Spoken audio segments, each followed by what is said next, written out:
Hello दोस्तों, नमस्कार। आप सब कैसे हैं? मेरे चैनल को सपोर्ट कीजिए, सब्सक्राइब कीजिए, आगे बढ़ाइए। एक आप लोग के साथ शिव गुरु का भजन लेकर आई हूँ। अच्छा लगेगा तो कमेंट में बताइएगा।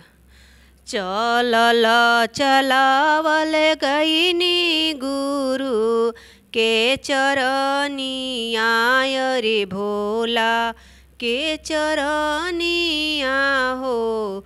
बड़ी जोर से लागल बा पियासन हो राम।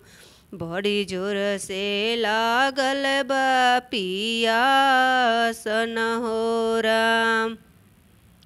गुरु के जटावा में गंगा माई के धरिया रे गंगा माई के धरिया हो। कोई के पियवले होइबू त पीलन हो राम। कोई के पियवले होइबू त पीलन हो राम। पानी पिए गईनी हम शिव के चरनिया रे भोला के चरनिया हो। पड़ी गईले बलुआ के रे तन हो राम। पड़ी गईले बलुआ के रे तन हो राम। चलल चलावल गईनी गुरु के चरनिया रे भोला के चरनिया हो।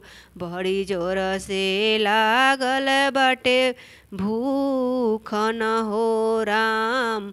बड़ी जोर से लागल बाटे भूख न हो राम। गुरु के चरनिया में मेवा मिश्री भरल बाटे। मेवा मिश्री भरल बाटे। कोई के खियवले होइबू त खालन हो राम। कोई के खियवले होइबू त खालन हो राम। खाना खाए गईनी शिव गुरु के चरनिया रे भोला के चरनिया हो।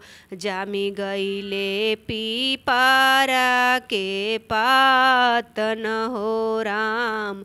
रामा हो जामी गईले पीपारा के पातन हो राम। चलल चलावल गईनी गुरु के चरनिया रे भोला के चरनिया हो। बड़ी जोर से लागल बा नींदन हो राम। बड़ी जोर से लागल बा नींदन हो राम।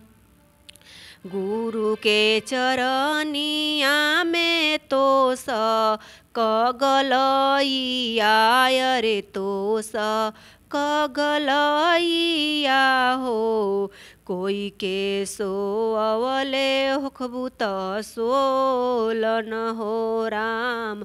कोई के सोअवले होखबू त सोलन हो राम। सेज सोवे गईली शिष्या गुरु के चरनिया रे भोला के चरनिया हो।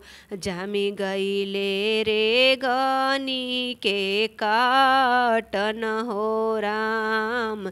जामी गईले रे गनी के काटन हो राम।